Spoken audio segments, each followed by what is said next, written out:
Con los videos podemos contar miles de historias y para lograr esa magia se necesitan de planos, ángulos y desplazamientos de cámara llamados traveling. Vamos a conocer algunos de ellos. Para iniciar, vamos a hablar de planos. Plano panorámico o gran plano general. Muestra un gran escenario o una multitud. El individuo no está presente o bien queda diluido en el entorno. Dicho plano tiene un gran valor descriptivo y puede adquirir un valor dramático para destacar la soledad o la pequeñez del hombre frente al medio ambiente o la sociedad. Plano general. Representa a los personajes en diferentes posturas corporales y muestra con detalle el entorno que les rodea. Abarca gran parte del escenario natural o del decorado e integra a los personajes en su ambiente. Se utiliza para comenzar una escena o para situar una acción determinada. Lo podemos notar en la carátula de las películas mayormente. Plano de conjunto. Se compone desde la figura humana o especies y plantean siluetas de orden alfabético U, M, P, L, C, N, estéticamente definidas. Su composición visual diseña diversas texturas armónicas, fotograma izquierda en N, fotograma derecha en P. Plano americano. Recorta la figura a la altura de las rodillas para mostrar la acción de las manos. Se utiliza desde la explosión de las películas de western para mostrar la indumentaria y el poder de la figura del hombre blanco. Plano medio.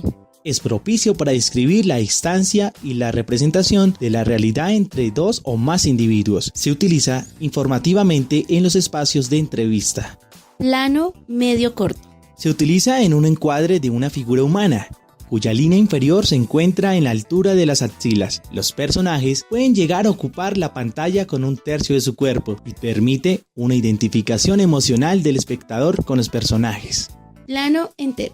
Los pies y la cabeza de la figura humana limitan prácticamente con los bordes inferior y superior del cuadro de la imagen. Este plano es importante para mostrar la figura humana y su cinética que conjuega con el decorado, en cuyo enfoque la plasticidad del cuerpo es fundamental. Primer plano.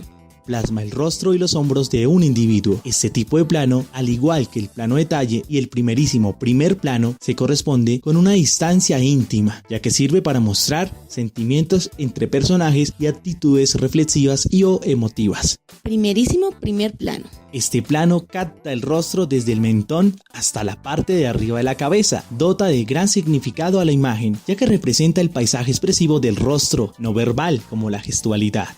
Plano detalle. Se utiliza generalmente durante un tiempo corto en el encuadre para mostrar partes del cuerpo y objetos con valor narrativo. Se utiliza como recurso primordial para componer semánticamente una secuencia desde un significado determinado. Ahora hablemos de los tipos de ángulos. Ángulo normal o frontal. La cámara está situada perpendicular hacia el rostro del personaje, el cual coincide con la mirada de la figura humana. La cámara está situada a la altura de los ojos de los personajes, independientemente de su postura.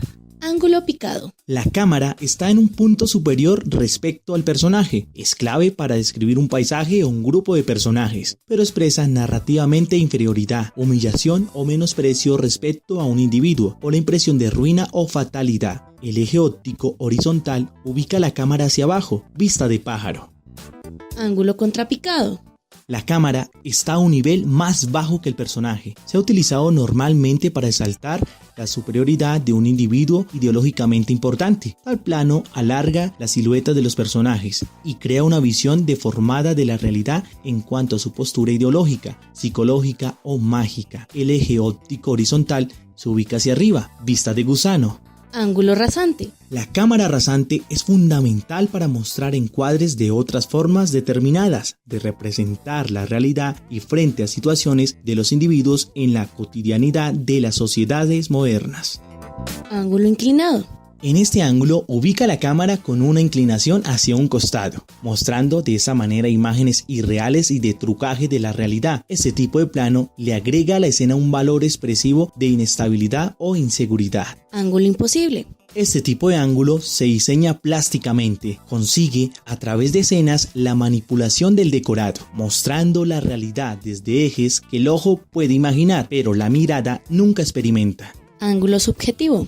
El visor de la cámara se identifica con el punto de vista de uno de los personajes, creando una sensación de perspectiva subjetiva y complicidad narrativa. Ángulo nadir. La cámara se sitúa completamente por debajo del personaje, en un ángulo perpendicular al suelo, mostrando otras formas de la mirada de situaciones especiales de los individuos, por ejemplo, despertar a nuevas experiencias humanas.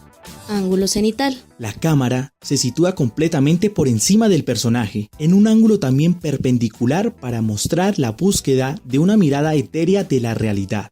Ahora hablemos de los desplazamientos de cámara. Traveling de seguimiento. La cámara realiza un desplazamiento, sigue al personaje en búsqueda de un objeto expresivo oculto para encontrar narrativamente múltiples sorpresas que constituyen la clave para la comprensión del relato. Traveling de proximidad. La cámara se desplaza desde un plano lejano hasta un punto próximo, de lejos a cerca. Tal desarrollo dramático incrementa el interés de la escena frente al personaje u objetos determinados, lo cual permite crear una experiencia al espectador de sorpresa y asombro. Traveling de exploración progresiva.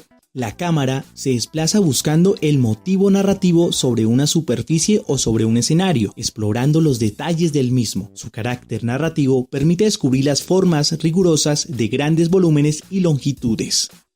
Traveling de extensión o alejamiento. La cámara desarrolla un desplazamiento emotivo de una situación particular, de cerca a de lejos, en la cual se procura un ambiente narrativo de ausencia y dramatismo en el entorno.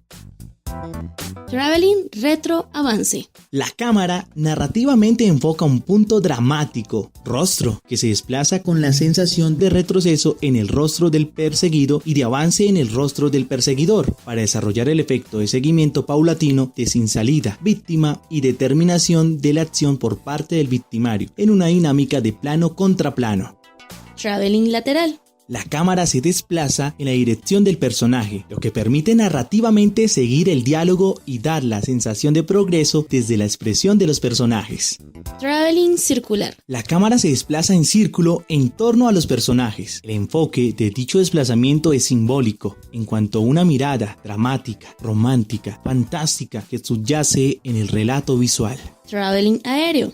La cámara se desplaza sobre el escenario siguiendo objetivos determinados para describir narrativamente encuadres desconocidos.